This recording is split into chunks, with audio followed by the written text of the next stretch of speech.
And welcome back to the channel. Today we've got our 5 best bets for college basketball here on November 29th, like we're doing every single day here on the channel for the 2024-2025 college basketball season. And folks, make sure to hit that subscribe button down below again for some more daily college basketball best bets. We are less than 150 subscribers away from hitting 20,000 on the channel. I don't know exactly what we're going to do for 20,000 subscribers, but we're going to do something. So make sure to again hit that subscribe button down below for more, and make sure also to follow us on Instagram as well. Link is in the description down below. The giveaway will probably happen on Instagram. That's what I did for 10,000. I'll probably do something for 20,000 as well on IG. So make sure, again, follow Greedo Plays YT. I believe that's the IG. Yeah, it is. On Instagram down below in the description. And again, we've got our NBA predictions coming out on the channel in less than an hour as well, or about an hour as well. The reason why this video is up at 7 in the morning is because our first game is, we'll go to it right now, Providence in Indiana. That game starts at 11 a.m. Eastern and, of course, 8 a.m. Pacific. So we got to get this video up bright and early because we have the Providence Friars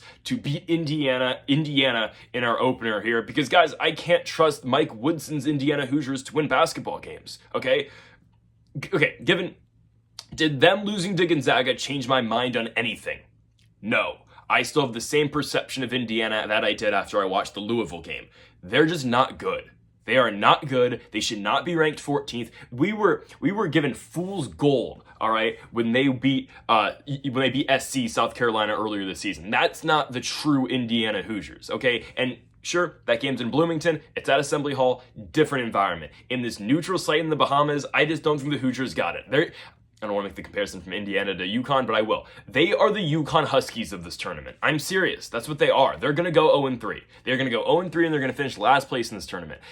Am I wowed by the Providence Friars at all? No, I'm not. This is a team that's 5-2 out of the Big East. Back-to-back losses to Davidson in Oklahoma. The wins, Central Connecticut by 4 points, 59-55. A Stonehill victory, a win over Hampton, a win over Green Bay, and a win over Delaware State. Again, am I blown away by any of these victories? Not at all. But for Indiana, this team's just, guys, they're not good. I'm serious. Again, they have 3 solid players on the team. Omar Ballo, they got Mbako, and they got Marion Renaud as well. Those guys aren't bad, okay? I'm not gonna hate on those guys. Sorry, Malik Renaud, not Marion Renaud. But it's the inconsistency out of these guys. Again, Renaud had the big game. If anyone had a big game against Louisville, I guess it would be Malik Renaud. Last night, it was Ballo against Gonzaga, and Mbako's usually, the most, solid guy, and he's going to be the most consistent guy on this team as well. But again, it's just, I don't know. It's, one night Mbako's going to have a night, and the other night, Renaud's going to show up. But Renaud, again, had been struggling a lot this season, and I don't know. I can't trust Indiana. And it's the same thing from last season, too. This Hoosiers team last year was not good. They kind of figured it out at the end of the year. And I said it again yesterday, and I'm going to say it again. The Indiana Hoosiers, we are high on their football program. I love what Kurt Cignetti's doing. I love what Curtis Rourke's doing at the quarterback position as well. I know they lost the shoe last week against Ohio State. Well, damn it, Indiana's still making the playoffs as long as they can beat Purdue this weekend, which, again, if they lose the old Oaken bucket or if they don't regain the old Oaken bucket, something's wrong, okay? Something is very wrong. I will come on here and I was going to say I'll eat my shoe if Indiana doesn't beat Purdue in football, but you know what? I'm not going to actually go that far because I really don't eat my shoe. Regardless, I don't think, again, Indiana's that good at basketball this season. Providence, I'm not wowed. Don't get me wrong. Again, they are 0-2 in this tournament as well. Their best scorer is Bensley Joseph, who's averaging 12 points a game. Jaden Pierre is going to give you 11.5 as well. My thing with this game is, though, I think Providence plays good enough defense, and Indiana has big scoring droughts a lot in their games. And I think, again, if Providence is just able to play that great defense the entire game, Indiana's just going to be in trouble. Again, I like the value, too. Again, if we're getting odds where we are getting to pick against Indiana at plus money, we're going to take it. And again, this team's away from Assembly Hall. They're away from Bloomington, Indiana. If we get Providence at plus 155 and plus 4.5 from the spread, we are absolutely taking it here. It's a value play, sure, but it's also a play I don't feel badly in either. I'm going to take Providence. We're going to give me the Friars plus 155 on the money line. Give it to me at minus 4.5 as well. Give me the Friars to win again in the Bahamas against Indiana. Before we get into the next game with Minnesota and Wake Forest, you might know where I'm going for that game, but we'll get to it in a second. Again, we'll be back in the regular setup tomorrow. This is the last day I'm going to be away from home. So for this video and the NBA predictions coming up, we're still in the setup. But again, tomorrow we will be back to normal. So back to the best bets, Minnesota and Wake Forest. Yeah, you might know where I'm going for this game. We're taking Wake Forest. just because we don't trust the Minnesota Golden Gophers at all. And this is not me hating on the Big Ten. It's just we happen to run into two of the teams who are playing the worst right now in the Big Ten. Because guys, Minnesota's not a good basketball team. They are not. They lost to Wichita State. Given they played better than I thought they were going to in that game, but obviously Wichita State wins the game by 2 in overtime. Minnesota misses the 3 at the end of the game. It's like the opposite of what Kawhi Leonard hit in Toronto 5 years ago, right? I mean, it rims out, hits all parts of the backboard and the rim, but it just falls out the last second. Again, if Minnesota hit that shot, they would have won the basketball game, but whatever. We went 5-0 yesterday, guys. I'm just saying, we're on a heater, okay? And we're going to continue to pick against Minnesota. And that's why, hopefully this doesn't, turn around and look bad for me, but I think this tournament style, at least it's this feast week, is helping us, again, read teams and see them on back-to-back days. Again, we got Minnesota yesterday. We picked Wichita State to win. And now, again, we see Minnesota in a spot here against Wake Forest. Wake Forest is getting, minus 155, 2.5 points. That's fine. This is a Minnesota team that just played overtime yesterday. Again, how are the legs going to be? How is the conditioning going to be? How's the cardio going to be going into this game with Wake? I know Wake lost their first game in the tournament as well to Florida, but it is what it is. The Gators are not bad. Again, the Gators are ranked 18th, and that's a Gators team, again, that's way better than the 14th ranked Indiana Hoosiers we just talked about. I don't understand. But I think Wake Forest is the best scorer on the court. I really think so. And I think it goes without saying. I think Hunter Sallis is the best player on the court as well. If you want to give that nod to Dawson Garcia, you can, but what did Dawson Garcia do yesterday against Wichita State? Okay, he fouled out, played 38 minutes, he shot 1 for 9 from the field and had 4 points. Again, we've said it, yes, Dawson Garcia is everything for this Minnesota Golden Gophers team. Look what he did yesterday, he laid a complete egg. And sure, that can be somewhat, useful and just maybe encouraging for Minnesota that, okay, they were so competitive against the Shockers. They only lost the game by 2 points and their best player laid that big of an egg. But to me, though, I'm going to think the opposite. And sure, you can think either way here, but just hear me out. Hear me out. Their entire team played that well. And again, that's a good game for Minnesota. But that's the only time it's going to happen. I mean, how many times can we rely on everyone else to have a great game rather than, just Dawson Garcia is going to play well? Because so many things went the right way for the 8-man rotation of the Minnesota Golden Gophers. I don't know. Lucy Patterson dropped 14. That's great. He was their leading scorer. But the thing with Minnesota, too, they don't score. This team does not score. If you take away their opening game against Oral Roberts to start the season, okay, they scored 80 points in that basketball game. Since then, they have not cracked 70 points. That's horrible. 68 in the win over Omaha, 51 in the loss at home to North Texas, 59 in the win over Yale. They win the game by 3 points. Cleveland State, they put up 58 points and win by 11. Central Michigan, they put up 68 and win by 3. They put up 66 and lose in overtime yesterday to the Wichita State Shockers. This is not a good basketball team, guys, and they don't know how to score. Wake Forest, again, sure, Hunter Sallis is kind of a one-man operation here, but this team will put up more points, and they will outscore Minnesota. I don't think Minnesota is going to be able to keep up in this basketball game. So give me the Wake Forest Demon Deacons to win this game at the ESPN Wide World of Sports. We like the Deacons to win this basketball game, cover the 2.5 points, and send Minnesota to 0-2 in this tournament. Wake Forest, again, getting back in the win column after their loss to Florida yesterday. We move on to our next one here. I'll be honest with you, I was trying to find a fifth best bet. I had my 4 that, obviously this game is not included in. But I had my 4 and I was trying to find a fifth, and this is what I landed on. The Santa Clara Broncos to beat Washington. Yeah, I don't know. I liked what I saw to Santa Clara yesterday against TCU. Okay? I think Santa Clara is turning a page. And now, if I didn't, go to as many Santa Clara games as I go to, and if I didn't, again, wasn't just right there to Santa Clara University, maybe I wouldn't be picking this team so much. But I do watch this team a lot. So, again, this is why I think this team's kind of turning a page. Obviously, the last time we picked Santa Clara, they lost at home against the Stanford Cardinal. And now, again, we got our get back against Stanford, picking Grand Canyon to beat them the other day. I think that was a great pick. But we get Santa Clara against Washington. Guys, I think Washington is a product of luck right now. I don't think this is they are a 5-1 basketball team, but I don't think they are a good 5-1 basketball team. Let me put it that way. Sure, the Colorado State win looks good. Okay, that's a very good victory. Other than the Colorado State game, this Washington team has not impressed me at all this season. You got Osabor, who again is their, he's their rock, he's their foundation on their team, obviously. You've got Tyler Harris, who's averaging 16 points a game as well. But again, it's just, I've watched Washington play this season. They don't pass the eye test. They don't look all that great, okay? Their loss this year in Nevada, they lost the game by 10 points, put up 53 points. But again, I watched them play UMass Lowell like a couple weeks ago. They looked horrible in that game. They put up 74 points, and they just let that bad UMass Lowell team just stay in the game. They beat Alcorn State by 17 points. And sure, the Colorado State victory yesterday looks really good, obviously. That's how they got into the spot to play Santa Clara, right? Santa Clara came off a huge victory over Texas Christian. And so, again, to be in this game, you have to be coming off a win. I get that. I just don't think Washington's at the level Santa Clara is. And I get it. I know what you're thinking. Santa Clara lost to North Dakota State, lost to Nevada. They lost to Stanford. That's completely understandable. I feel like the potential, though, has to side with Santa Clara. I think, again, this team has the potential to be better than Washington. And again, I think we are seeing the start of that, and that's what we saw yesterday in their first game here in Palm Springs, right? And the Palm Springs tournament's been crazy. I mean, if you watch the New Mexico-Arizona State nightcap yesterday, my goodness, I mean, Arizona State blows a 10-point lead, and the New Mexico just blows it at the end of the game. So rough on the Lobos, but you look at what Santa Clara's got, obviously. You've got Adama Alpha-Ball, their leading scorer. He is their best player, I would say, even though, I do really like what Christoph Tilley brings to this team, and Elijah Mahi is pretty good as well. Again, for UW, I feel like they're just a two-man operation. I really think, again, it's just Osabor, it's just Tyler Harris. Once you get past those guys, I think Santa Clara has the more elite team. They have a really good player in Cam Tung coming off the bench. They've got, again, Mahi, you got Tilley, you got Adama Alpha-Ball as well. I think Santa Clara is the better team. So again, take this prediction somewhat with a grain of salt, because this was the fifth one that I was just trying to find a fifth one to finish out the video with, and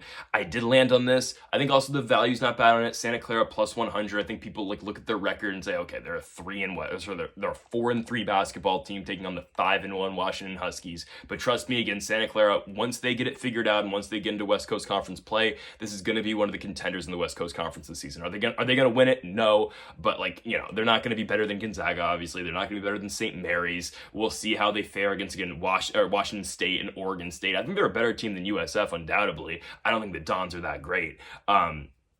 So we'll see. I think Santa Clara can win this basketball game. Again, I just think Washington, once you get past Harris and Osabor, I don't think they're all that good. So give me Santa Clara to win the basketball game here in the neutral site, obviously, in Palm Springs, California. We go into our next game. We go to Purdue and Ole Miss. So one of the bigger games of the day, obviously, Purdue and Ole Miss in San Diego, and we like the Boilermakers in this spot. They are minus 200 on the money line, but minus 3.5 is what we like here. Guys, Purdue is still probably the best team in the Big Ten.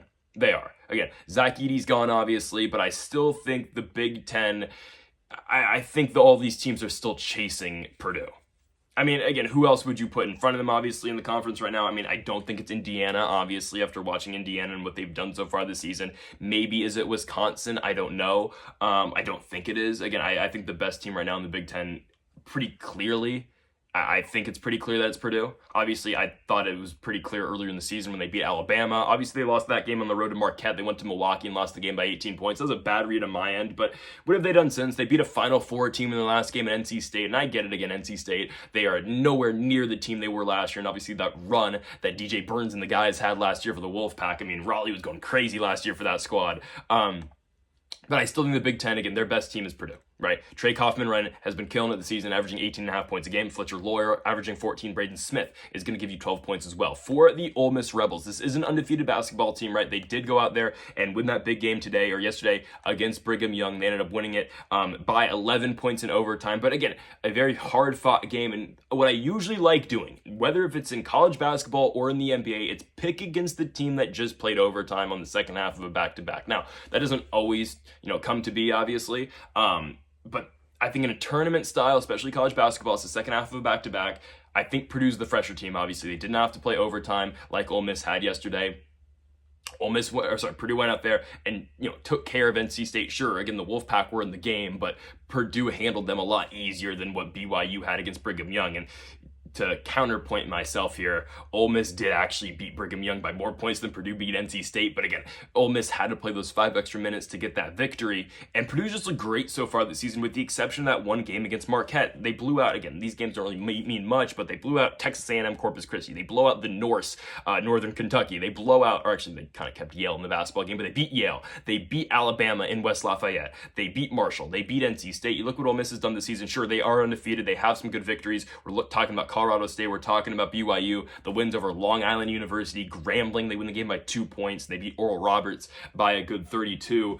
I just think Purdue's the better team. We are getting, again, minus 3.5 on the Boilermakers. I think this line might move. I am making this video at 1:30 in the morning, so actually this video is going to go out in 5.5 hours. Wow. So maybe the line won't change too much by the time you're seeing this. But that's like the opening line that I saw was minus 3.5 for Purdue. Because again, this game just got obviously put on the books and whatnot with this being a tournament style system here, obviously for Feast Week. But I think right now the value at minus 3.5 is great for the Boilermakers. I think they're the way better team. Neutral site game, I trust them more than I do Ole Miss. I think Purdue just got the better squad as a whole. So give me the Purdue Boilermakers to win this basketball game in San Diego. They will win the game outright and they will cover the 3.5 points as well. We go on to our final game here, our final best bet of the video, and we are going to be rolling with the Bonnies of St. Bonaventure to beat Northern Iowa. We are back in the ESPN wide world of sports, and we're fading UNI again. I don't know why Northern Iowa gets so much respect. I'm going to be straight up honest with you. I don't know why they're getting these points. It's minus 1.5 for St. Bonaventure. They are minus 130 on the line. On the flip side, you're going to get the Northern Iowa Panthers at somewhere at plus 100. I don't get the respect that UNI is getting here. I really don't. I don't understand it. Everything points to a St. Bonaventure victory. I get it. The Bonnies lost to Utah State in their last game by 5 points yesterday. It is what it is. UNI loses to North Texas. Now, I don't know where really to rate North Texas. Their best victory this season is definitely Minnesota. And, we just, went on a little spiel talking bad against the Golden Gophers. But North Texas is not a bad team. And, guys, they blew Northern Iowa out the water. North Texas beat them by 20 points. The final score is 68-48. It was not a competitive basketball game. And Northern Iowa earlier this season got blown out by UCI. Irvine beat them 80-60. Wichita State beat them as well. Their wins are Dubuque, Milwaukee, and West Illinois. And sure, again, West Illinois beat San Jose State earlier this year, and San Jose State's coming off a huge victory the other night over Long Beach State. But this UNI Panthers team has not impressed me all season long. They have not. This is a 3-3 basketball team. They are led by the leading scorer currently is Titan Anderson, but Anderson has not had a big game since the first two that this team's played this season, so I don't think we can rely on Titan Anderson to be a big-time scorer for this University of Northern Iowa Panthers squad. And for St. Bonaventure, we have picked them a couple times before this season, but I do like the production that we're going to get at Chance Moore. We're going to get points out of Noel Brown. We're going to get points out of Melvin Council as well. The St. Bonaventure team is just way better than Northern Iowa. Again, and we're not going to compare, we're not going to compare conferences, but again, you get the A-10's own in St. Bonaventure taking on, the Missouri Valley's UNI, and I get it. Missouri Valley's had some good teams as of late. Obviously, last year they had Drake, and they have that Indiana State Sycamores team as well. I just feel like St. Bonaventure's the better squad. I really do. Again, the Bonnies have one loss this season, and it's their last game to Utah State. I feel like this is a mismatch. I really do. I don't know why this price is where it is. I think, again, it's a completely mispriced basketball game. And I get it, the Bonnies haven't beat anybody that good so far this season, but they've looked impressive in their wins. They have blown these teams out. We're talking about Cal State Northridge, a team that beat UCLA at UCLA last year. Very odd. I went to that game. It was really weird. A St. Bonnie's team that beat Canisius. They beat Florida Gulf Coast. They beat Lemoyne. They beat Mansfield. They beat Bryant. Again, I know that is a very poor non-conference schedule before going into a tournament. I get that. But they were able to stay somewhat competitive against Utah State. And Northern Iowa, simply put, is just not on the level of St. Bonaventure. Just because we haven't seen St. Bonaventure play a good team this season or beat a good team this season doesn't mean that they're still capable. They're not capable of doing it. They are going to blow UNI out the water. Again, here's my thing. I know you don't want to compare scores and compare margins to make picks, but just hear me out 1 second. If North Texas is beating UNI by 20 points, St. Bonaventure should beat this basketball team too. Guys, Northern Iowa scored 48 points. Obviously, that was great in comparison to what the hell the USC Trojans did yesterday against St. Mary's, but this team scored 48 points. They're not going to turn around and beat St. Bonaventure after just getting blown out like that yesterday. I think the Bonnies are fine in this spot. We like St. Bonaventure again to cover the 1.5 points, but we like them on the money line as well, minus 130 for the Bonnies again here at the ESPN Wide World of Sports over Northern Iowa. So to close again, we like Providence to beat Indiana. We like Wake Forest to get the job done against Minnesota. We like Santa Clara against UW. We like Purdue over the Ole Miss Rebels. And in the final game of the video, we like the St. Bonaventure Bonnies to take down the Northern Iowa Panthers. I think that's the most mispriced game of the day, and that's my favorite bet of the day as well, taking St. Bonaventure to beat UNI. So folks, thank y'all for watching our 5 best college basketball bets here. Make sure to hit that subscribe button down below for more. Again, let's get to 20,000 subscribers, less than 150 away. Make sure to leave a like if you did enjoy the video. Make sure to comment if you do disagree with any of the picks. We will be back in about an hour for our daily NBA predictions as well. No NBA yesterday, obviously on Thanksgiving, but now we get the in-season tournament yet again. 10 games on the Friday slate, so make sure to join us again in an hour for that. So folks, thank y'all for watching. Make sure to hit that subscribe button down below for more, and Mamba forever.